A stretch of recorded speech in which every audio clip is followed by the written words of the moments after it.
Indeed, and the energy there continues in a lengthy interview off the back of the debate. And what I liked in that as well, that humanity that he shows. He said, look, I'm, the human vulnerability or whatever, however you want to describe it. He says, I was nervous. He wasn't going to launch into Walz. He just says, I was nervous and I had to do my best with the adrenaline running. But again, it shows you, James, he is an effective political communicator, and I think showed up Walz tonight.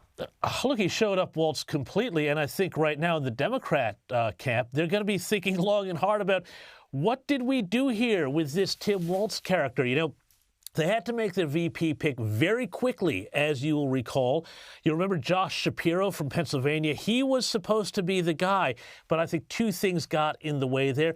Number one, frankly, the fact that he's Jewish was going to cause a lot of problems with certain constituencies among the Democrats around the Israel issue. And number two, Shapiro is extremely smart and articulate at the same level as J.D. Vance.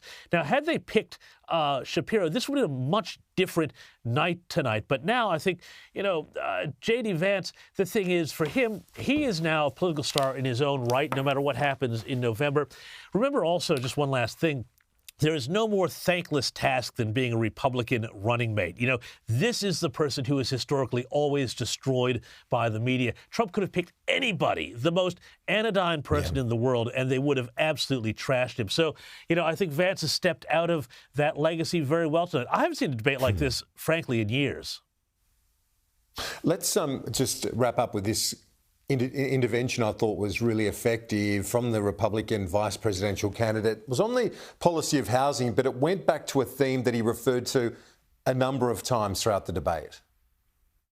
The most important thing here is Kamala Harris is not running as a newcomer to politics. She is the sitting vice president. If she wants to enact all of these policies to make housing more affordable, I invite her to use the office that the American people already gave her, not sit around and campaign and do nothing while Americans find the American dream of homeownership completely unaffordable. Kosher, Vance did that a number of times, really effective. I was so surprised Donald Trump only did it in his closing remarks in the debate that he lost to Harris. Today, Vance turned the table on that issue and used it as he should have. Yeah, that's another issue where I think he corrected one of the points of frustration that a lot of Trump supporters had for that missed opportunity in that debate. And I think, the whole way that this went about, where they pushed Biden out, she was anointed with no competitive process and rapid speed, and then is trying to hoodwink the American people into being the change candidate, because that's what the country wants right now, the change candidate who's changing the direction of leadership and the course of the country. She's trying to suggest that that's who she is, even though she literally is the sitting vice president right now. And so it is a very important point to just remind everybody of. We know that, but it runs counter to how the media, very friendly media to the Kamala ticket, has helped her in kind of positioning herself as somebody who's going to come in on day one and change things. It's important to remind everybody that she's there right now, especially when the president is non compos mentis on his beach. So she actually really has a lot of power. And so anything that she says kind of rings hollow because she is able to do it right now and she isn't. And he was very effective in bringing that up.